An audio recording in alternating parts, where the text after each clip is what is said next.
Lalu terdapat pula tujuan penelitiannya. Terdapat 3. Yang pertama, untuk mengetahui apakah terdapat perbedaan pemahaman konsep siswa dalam mata pelajaran ekonomi pada kelas kontrol sebelum dan sesudah menggunakan metode ceramah. Yang kedua, untuk mengetahui apakah terdapat perbedaan pemahaman konsep siswa dalam mata pelajaran ekonomi pada kelas eksperimen sebelum dan sesudah menggunakan metode peta konsep.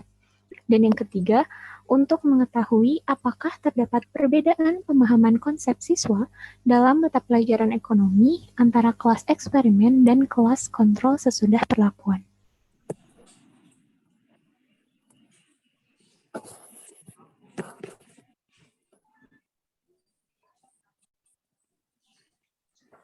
Ya, untuk pembahasan selanjutnya yaitu mengenai desain penelitian.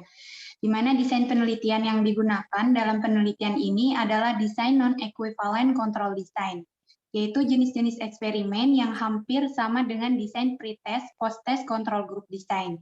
Hanya saja pada desain penelitian ini, kelompok eksperimen maupun kelompok kontrol itu tidak dipilih secara random. Nah, dapat dilihat ya dalam tabel bahwasannya terdapat 2 kelas. Ada kelas eksperimen dan juga kelas kontrol.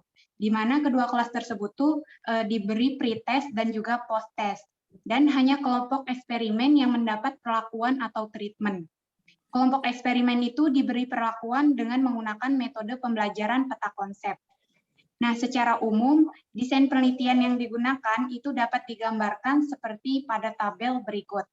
Dengan keterangan yaitu pada kolom kelas itu terdapat kelas eksperimen dan juga kelas kontrol. Nah, pada kelas eksperimen itu terdapat O1, observasi 1 atau pretest pada kelas eksperimen atau tes sebelum perlakuan pada kelas eksperimen. Kemudian ada X yang artinya terdapat perlakuan atau treatment. Dalam hal ini dengan menggunakan metode pembelajaran peta konsep. Nah, selanjutnya ini ada O2, observasi 2, atau post-test dalam kelas eksperimen, atau tes setelah perlakuan pada kelas eksperimen. Nah, selanjutnya itu untuk kelas yang kedua ada kelas kontrol. Pada kelas kontrol itu terdapat O3, observasi 3, atau pretest pada kelas kontrol, atau tes sebelum perlakuan pada kelas kontrol. Nah, dalam hal ini tidak dikenakan perlakuan. Nah, kemudian ada O4 atau observasi atau post-test pada kelas kontrol. Tes setelah perlakuan pada kelas kontrol. Nah, selanjutnya akan dijelaskan oleh rekan saya. Selanjutnya ada instrumen penelitian. Instrumen yang digunakan dalam penelitian ini adalah menggunakan tes dalam bentuk soal pilihan ganda sebanyak 40 butir soal yang digunakan untuk mengukur variabel pemahaman konsep siswa atau variabel Y dan penerapan metode peta konsep atau variabel X. Pengujian instrumen ini menggunakan uji validalitas dan uji reliabilitas. Boleh di next.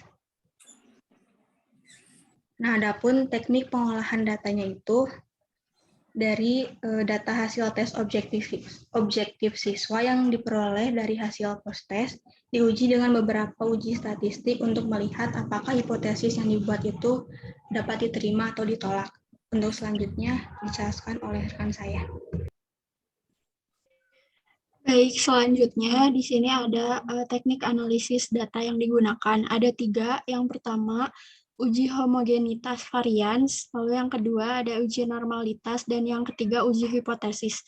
Nah, untuk yang pertama, uji homogenitas varians ini digunakan untuk mengetahui apakah varian sampel yang akan dikomparasikan itu homogenitas atau tidak. Varians adalah standar deviasi yang dikuadratkan. Uji homogenitas varians digunakan uji F. Lalu yang kedua, uji normalitas. Uji normalitas sendiri digunakan untuk menilai sebaran data pada sebuah kelompok data ataupun variabel. Apakah sebaran data tersebut berdistribusi normal ataukah tidak. Lalu untuk yang ketiga ada uji hipotesis. Nah, untuk uji hipotesis sendiri dilakukan dengan uji T sampel bebas atau independent sample t-test menggunakan pengolahan SPSS. Lalu di next. Selanjutnya populasi. Nah, populasi dalam penelitian ini yakni seluruh siswa kelas 10 di SMA Negeri 1 Losarang yang jumlahnya 270 siswa. Pengambilan sampel dilakukan dengan teknik non-probably sampling, tepatnya sampling purposive. Maka siswa kelas 10 IPS 1 dengan jumlah siswa 30 orang sebagai kelas eksperimen dan kelas 10 IPS 2 dengan jumlah siswa sebanyak 30 orang sebagai kelas kontrol dipilih sebagai sampel penelitian. Selanjutnya dijelaskan oleh rekan saya. Nah, di sini ada hasil dari penelitian yang sudah dilakukan. Nah, untuk secara keseluruhan penelitian yang digunakan menggunakan metode pembelajaran, menggunakan peta konsep pada kelas eksperimen dan metode pembelajaran ceramah pada kelas kontrol dengan pokok bahasan bank, LKBB, dan OJK ini terdapat perbedaan. Nah, di dalam penelitian ini metode pembelajaran peta konsep lebih efektif dibandingkan menggunakan metode pembelajaran ceramah dalam meningkatkan pemahaman konsep siswa. Nah, mungkin di sini ada perlakuan yang diberikan kepada kelas kelas 10 SMA 1 Losarang ini menggunakan peta konsep yang mana ini dengan metode pembelajaran yang berbeda dari yang biasanya bisa diasumsikan bahwasannya ada perbedaan dan itu bisa dikatakan efektif seperti itu.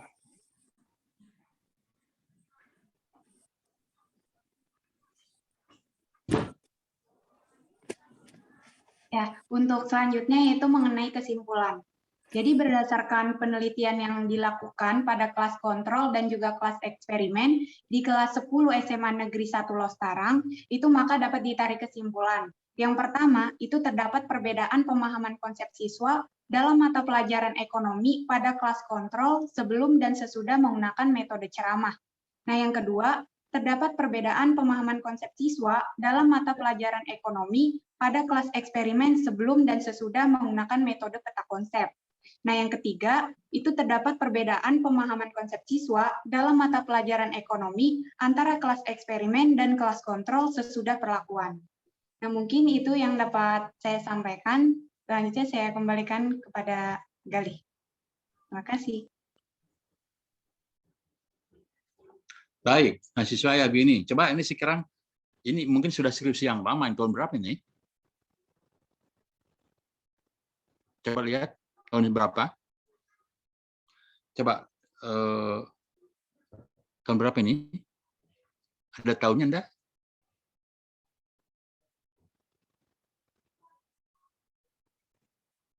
Oke.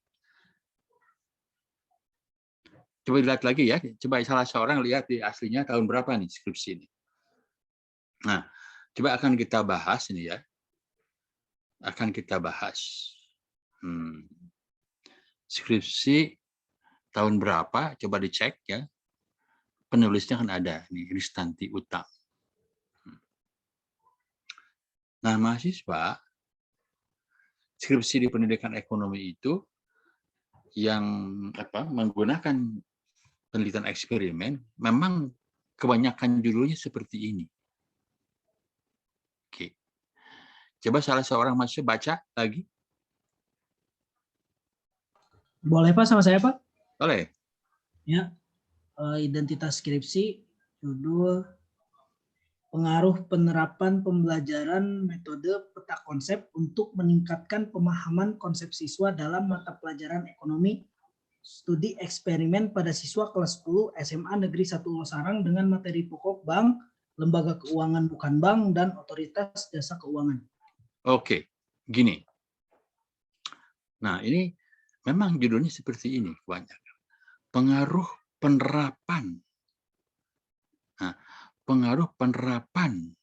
Nah, penerapan apa?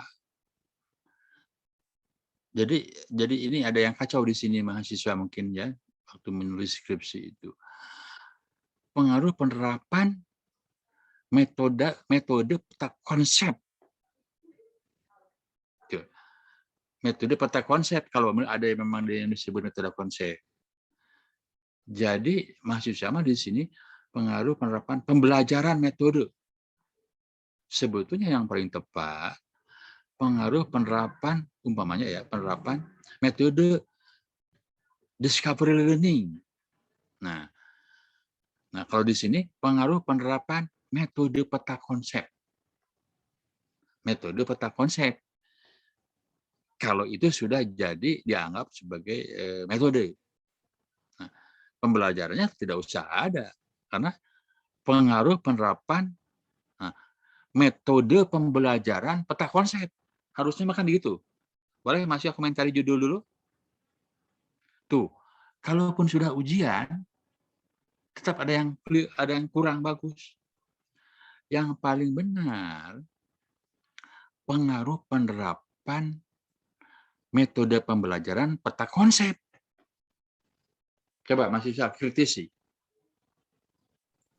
Metode pembelajaran peta konsep. Kalau itu sebuah metode pembelajaran. Sama dengan contoh pengaruh penerapan metode inquiry. Metode inquiry atau discovery. Nah, jadi ini memang di judul agak kacau. Oke. Oke ya. Skripsi yang ujian saja, yang sudah ujian, masih ada yang kurang sempurna. Kan gitu. Nah, untuk meningkatkan pemahaman konsep. Jadi, mana Y-nya? Y-nya?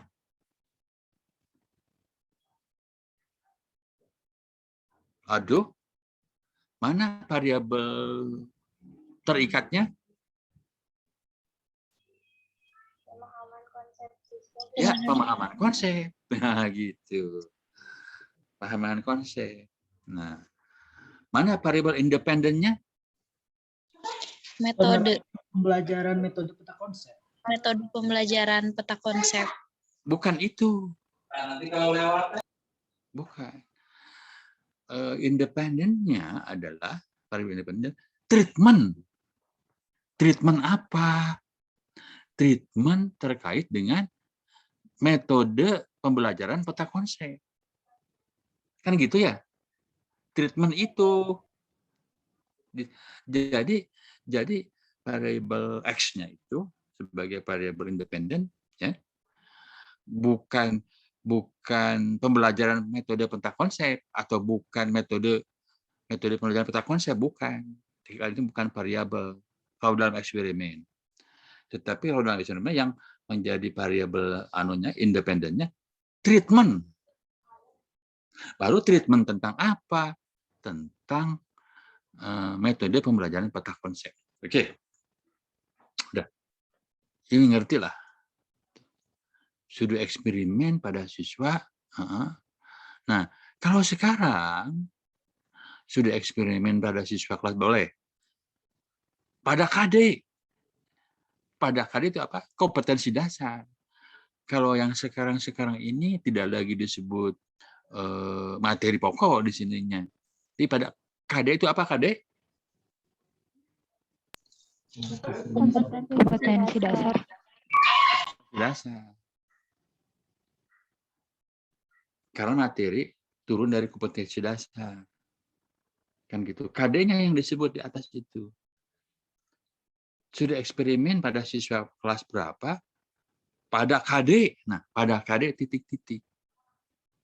Nah, rumusan KD bukan seperti ini. Menganalisis bla bla bla bla kan gitu ya. Ini dia. Jadi kita ini skripsi yang lama nampaknya nih.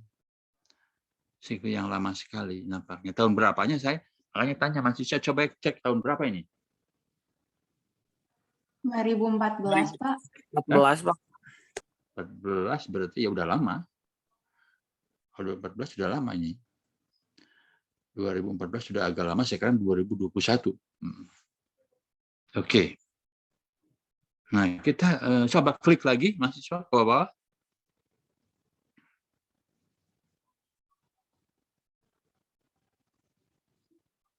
Nah, mahasiswa ini di latar belakang harusnya dipaparkan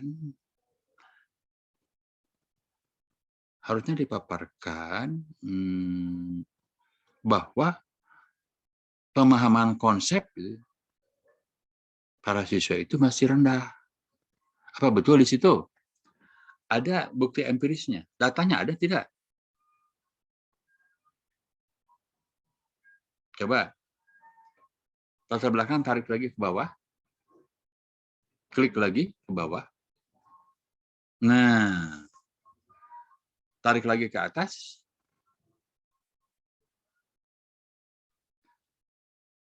Di sini yang tidak jelas. Oke. Tidak jelas. Kan di latar belakang itu harus menyatakan adanya empirical gap. Nah, ini mahasiswa tidak mungkin deskripsi ada ya. Tidak mencantumkan. Tidak mencantumkan atau tidak menyatakan itu ada masalah. Mana masalahnya? Coba saja. Coba masih baca ulang ini. Dibaca ulang. Saya Pak boleh? Boleh. Latar belakang.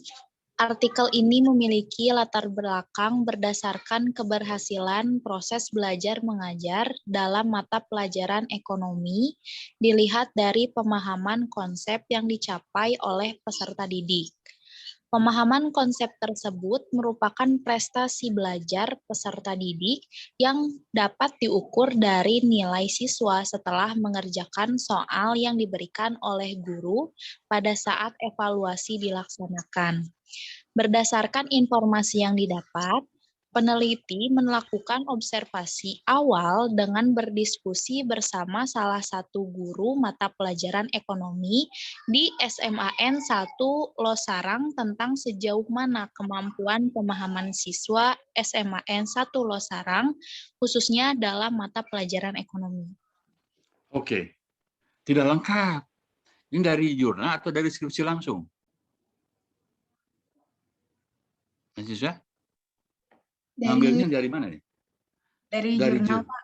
Ya, Oh, sebenarnya di dari sini mana? juga di latar belakang di jurnalnya skripsinya juga ada, Pak. Jadi di skripsinya sebenarnya juga ada si guru itu menjelaskan kalau pemahaman konsep siswanya itu masih rendah, Pak. Makanya begini. Mahasiswa pegang skripsinya. Iya, pegang. Harus dari skripsi. Kalau ini latar belakang seperti ini ya, itu tidak ada masalah lah gitu. Menunjukkan ini tidak ada masalah. Karena di pendahuluan di latar belakang ini menyatakan bahwa pemahaman konsep para siswa itu rendah. Dengan buktinya ini kayak gitu. Masih mengerti toh? Iya gitu. Ini kan tidak ada masalah. Apa masalahnya? Rendahnya pemahaman konsep para siswa kan gitu. Terkait materi apa kan gitu. Dan inilah tabelnya. Datanya ada pada tabel. Pemahaman konsepnya itu rendah. Dari hasil tes tentunya diambil. Dari hasil ulangan, dari hasil apa gitulah, ujian akhir semester, ujian tengah semester, pas penilaian akhir semester atau penilaian tengah semester. Jadi kalau yang ditampilkan PPT ini tidak ada masalah, tidak menunjukkan ada masalah. Nah, mohon itu dipahami itu. Jangan menampilkan latar belakang seperti ini karena ini tidak menunjukkan ada masalah. Gitu. Berikut, klik ke bawah. Nah, di pendidikan ekonomi, ya, lazimnya perumusan masalah dalam skripsi yang menggunakan metode eksperimen seperti ini. Dibaca ulang. Boleh, Pak? Boleh. Rumusan masalah. 1. Apakah terdapat perbedaan pemahaman konsep siswa dalam mata pelajaran ekonomi pada kelas kontrol sebelum dan sesudah menggunakan metode ceramah? 2. Apakah terdapat perbedaan pemahaman konsep siswa dalam mata pelajaran ekonomi pada kelas eksperimen sebelum dan sesudah menggunakan metode peta konsep? Ketiga, apakah terdapat perbedaan pemahaman konsep siswa dalam mata pelajaran ekonomi antara kelas eksperimen dan kelas kontrol sesudah perlakuan? Nah, lazimnya seperti ini. Berbeda dengan tulisan yang pernah saya oleh mahasiswa dibahas ya sebelumnya itu minggu lalu. Apakah terdapat pengaruh dari penggunaan metode ini terhadap ini? Tidak demikian. Kalau di prodi kita tidak seperti itu. Apakah terdapat pengaruh penerapan metode ini terhadap hasil belajar? Tidak demikian. Kelazimannya di kita seperti ini karena rumusan masalahnya mengacu kepada desainnya. Desain apa? Mengacu pada desain eksperimennya. Itu kan gitu ya. Oke. Nah, dari 3 ini yang paling penting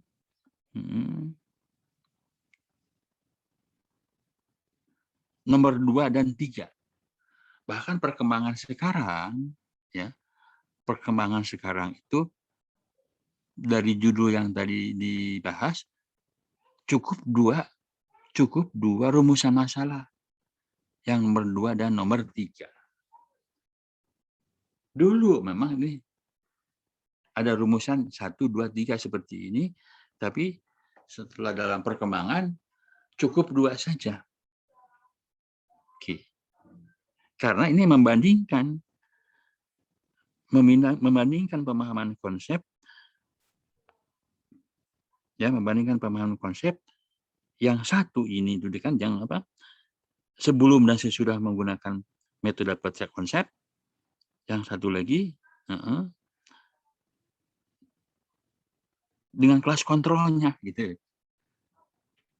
Ini dan ini dengan kelas kontrolnya yang tidak menggunakan kan gitu ya. Oke.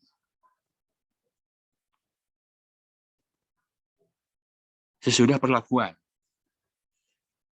Tapi rumusan masalah yang tiga ini tidak salah.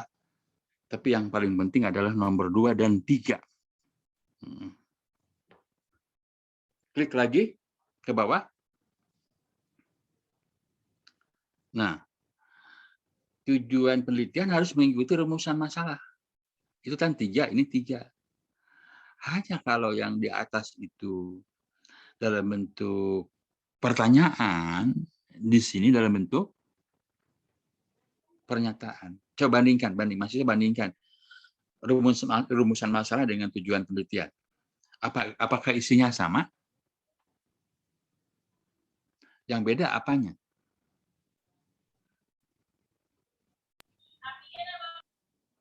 Yang beda? Kalimat awalnya, Pak. Rumusannya. Yang satu dalam bentuk pertanyaan, kan itu. Yang satu dalam bentuk pernyataan. Gitu di situ. Isinya sama. Gitu, isinya sama. Oke, terus klik lagi. Oke. Seperti ini, seperti dalam teori. Tadi cocoklah ini.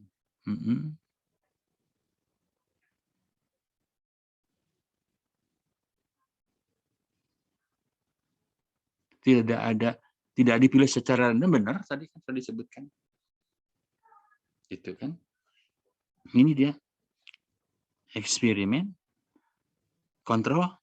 Nah, ini kan tidak diberikan tanda seperti silang ini. Walaupun tadi saya katakan di kelompok kontrol pun berjalan proses pembelajaran.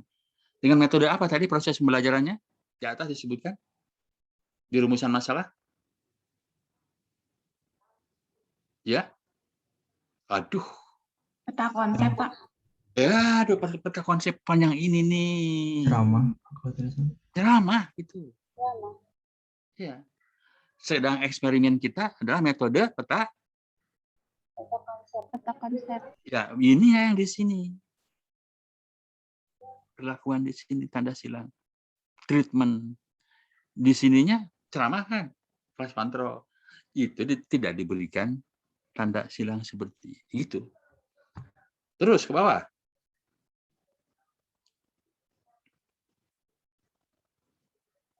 Nah. Oke. Pertanyaan saya, mengapa bukan angket instrumennya? Siapa jawab? Siapa bisa jawab?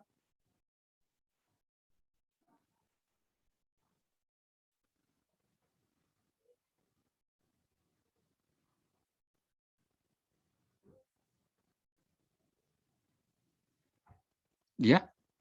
Aduh. Mengapa bukan angket? Ini mah tes pilihan ganda.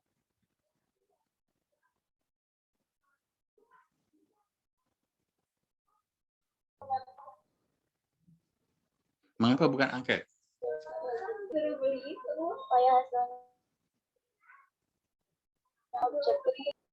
Siapa bisa jawab?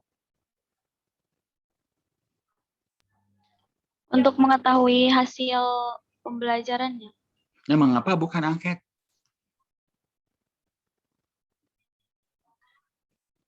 Aduh.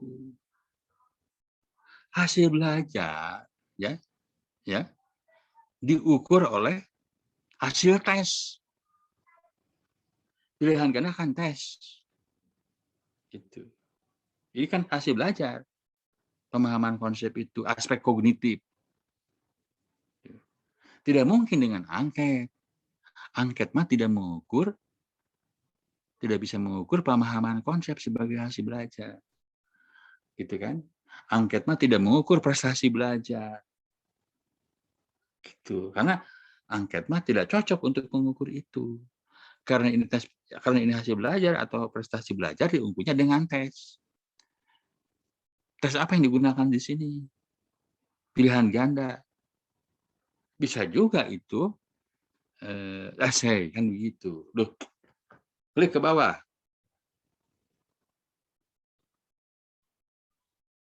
Klik ke bawah.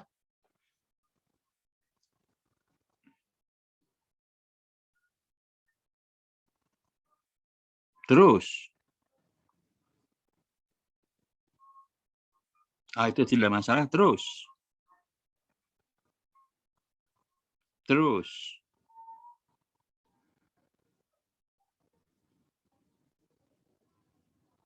Terus.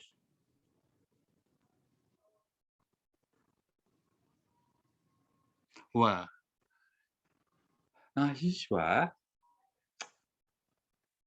tidak menjanjikan aspek pentingnya. Bagaimana sih menguji hipotesis itu dengan data, dengan statistik apa?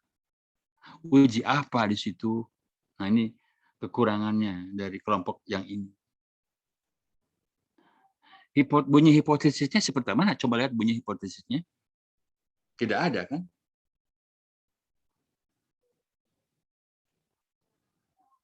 Tidak ada.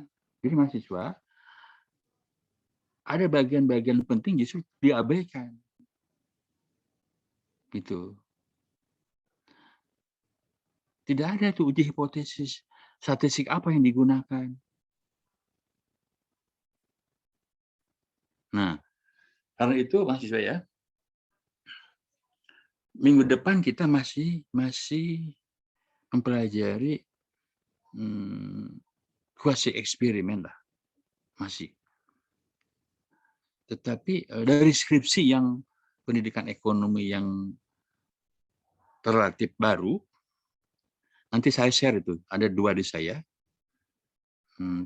untuk memantapkan pemahaman mahasiswa tentang desain non equivalent.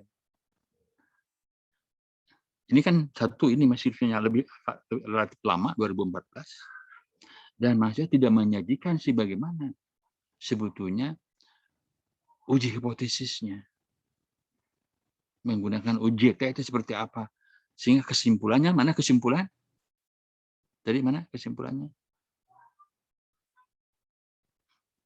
Kesimpulannya pasti konsisten dengan rumusan masalah dan hipotesis. Tuh, ya.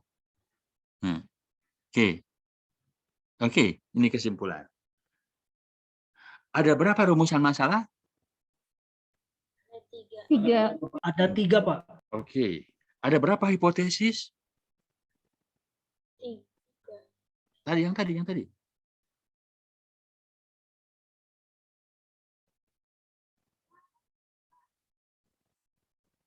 Hipotesis? Tarik ke atas atau tidak ada hipotesis di sini? Tarik lagi ke atas.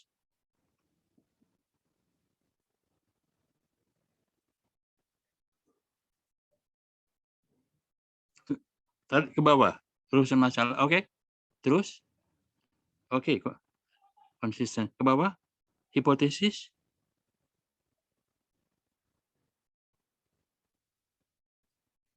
Tidak ada. Justru bagian-bagian pentingnya tidak ada. Jadi judul, oke ya, oke dicatat tuh. Judul, rumusan masalah ini yang jangan dilewatkan. Ini yang bagian-bagian yang tidak boleh dilewatkan. Judul, oke, latar belakang iya.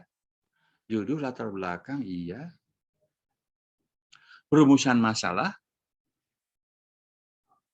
kan gitu ya. Hipotesis, pengujian hipotesis,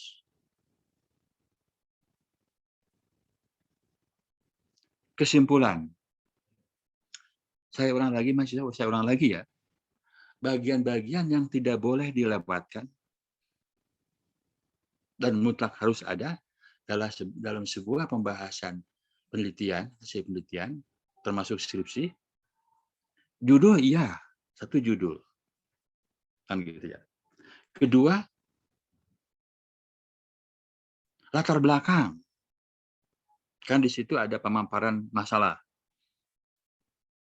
Ketiga, rumusan masalah. Keempat, hipotesis. Rumusan masalah, tujuan penelitian, kan ya? Nah, tujuan penelitian, ingat. Saya ulang lagi, mungkin kelewat. Satu judul. Kedua, tadi latar belakang masalah, latar belakang. Kan gitu ya. Ketiga, rumusan masalah. Keempat, tujuan penelitian. Ya, betul. Kelima, hipotesis.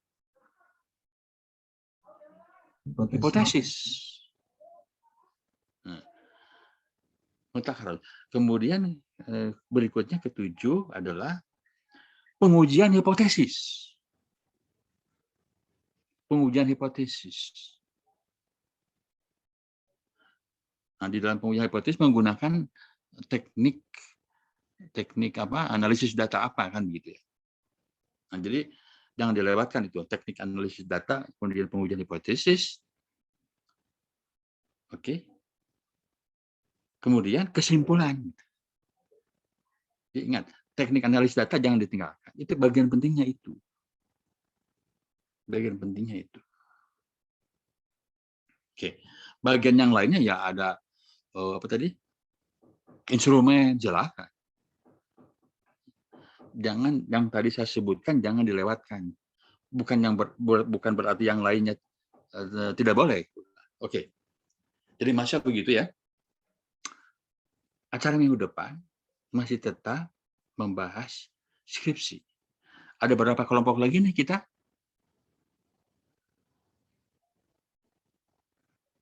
Dua kelompok lagi Pak yang belum menyajikan materi. Tidak apa-apa lah. Ya kan, kita harus mantap di desain yang ini. Mahasiswa pun kemungkinan mengajukan skripsi yang ini.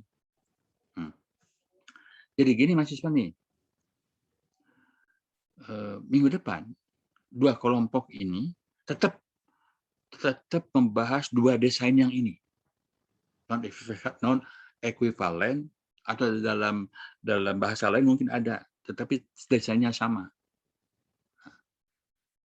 Jadi minggu depan tetap membahas yang ini dua kelompok sekaligus. Nah, kalau masih kesulitan itu mendapatkan skripsinya, saya akan share saja. Mungkin share-nya via email. Silahkanlah ke saya, tolong diinformasikan ke email siapa. Saya akan men-share dua skripsi yang minggu depan akan dibahas oleh dua kelompok yang belum presentasi. Rencana berikut setelah itu ya kita atur lagi. Nah, itu aja lah. Silahkan kalau ada pertanyaan. Berarti Pak untuk minggu depan pertemuan 8 masih presentasi terlebih dahulu ya Pak? Ya. Minggu ya depan masih presentasi, masih. Pertemuan 8. Masih. Memantapkan desain non-ekivalen yang banyak digunakan oleh mahasiswa pendidikan ekonomi dalam skripsinya.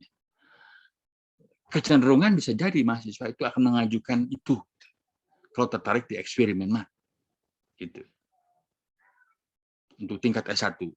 Jadi mahasiswa kuasi eksperimen itu ya, kuasi eksperimen itu banyak ragamnya. Yang paling sederhana itu yang ini, non-equivalent. Banyak ragam. Dan misalnya lebih kompleks. Kebanyakan di S2 dipakai. Jadi untuk memantapkan minggu depan itu pertemuan keberapa itu? Ke-8 Pak. Ke-8 ya, tidak apa-apa lah. Karena nanti setelah UTS baru dioper ke Pak Kusnandi.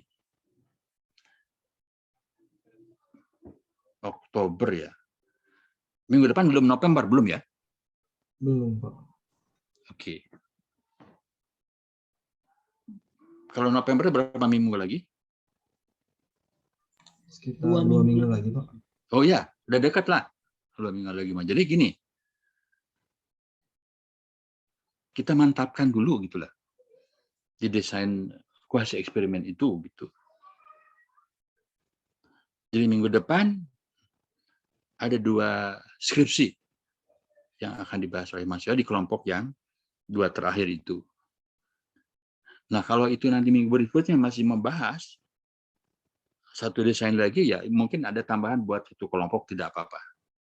Ada nilai tambahnya lah itu kalau memang mahasiswa mendapatkan 2 kali presentasi itu. Nilai tambahnya ada kan gitu ya. Oke, gitu aja lah. Kalau ada yang bertanya silahkan. Nanti saya akan share setelah selesai kuliah ini, mungkin nanti sore, nanti malam gitu. 2 contoh skripsi. Yang ini kurang bagus terus terang yang ini nih. Karena skripsinya agak lama, 2014. Nanti akan saya share skripsi paling tidak tahun 2000 atau 2021. Mulai dari akhir 199 lah. 2001 gitu. 1998, 2009, 2008, 2009. Oh, masih lama. Yang sekarang terdekat itu berarti 2020, 2019, 2018 gitu. Jadi 3 tahun terakhir itu kan 2020, 2019, 2018, 2017 lah, 4 tahun. Kalau 2001 tidak ada yang eksperimen rasanya karena di musim pandemi. Jadi itu kan eksperimen itu dilakukan di sekolah gitu. agak susah kalau dengan pembelajaran daring gitu. Nah, mahasiswa mungkin bisa mengajukan skripsi eksperimen di semester 7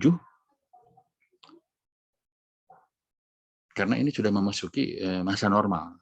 Sekarang ini semester berapa? Semester 5, Pak.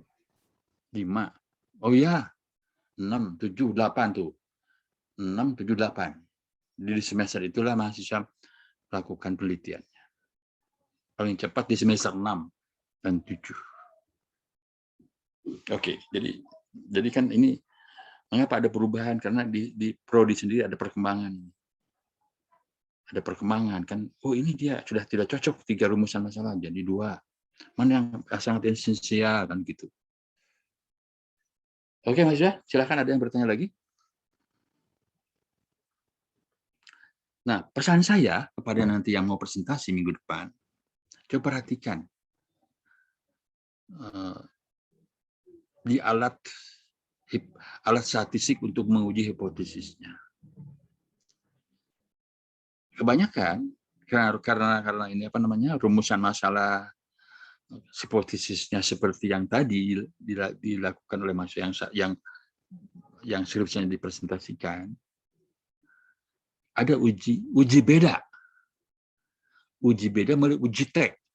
Nah, coba nanti deskripsi yang akan dipresentasikan minggu depan dipelajari betul terkait dengan uji tek. Uji tek untuk menguji hipotesis yang tadi dirumuskan. Bahwa uji tek itu ditujukan untuk menguji perbedaan rata-rata. Kan sudah dapat ya statistiknya ya. Untuk menguji perbedaan 2 rata-rata. Gitu. 1 uji tek kan itu dah. Ada statistik lainnya yang disebutkan di situ di deskripsi mahasiswa itu. Kalau uji normalitas, homogenitas itu prasyarat. Bukan untuk menguji hipotesis yang seperti itu mah. Uji homogenitas itu mah bukan. Yang dimaksudkan saya tadi adalah statistik untuk menguji hipotesis.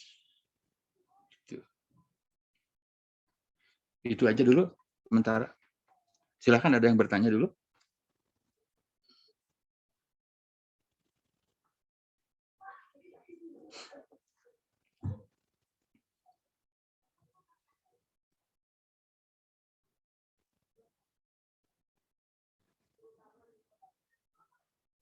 Nah, kalau nanti ada mahasiswa yang berminat, mahasiswa ya, eksperimen. Idealnya setelah mahasiswa itu, atau sedang atau setelahnya, sedang melaksanakan PPL, atau sudah melaksanakan PPL. Gitu, idealnya. Nah, PPL kan di semester 7 atau 6 tuh ya. Coba cek di kurikulum. Nah, setelah melaksanakan PPL, karena ini mahasiswa harus sudah mengenal sekolah.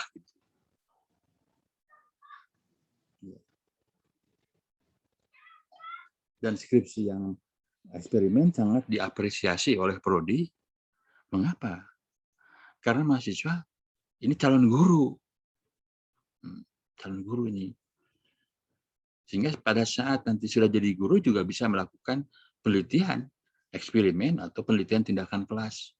Yang manfaatnya jelas tidak diragukan lagi untuk kepentingan peningkatan kualitas pembelajaran gitu. Baik mahasiswa, itu saja dulu ya. Kalau tidak ada pertanyaan. Baik, Pak. Sampai bertemu lagi di minggu depan.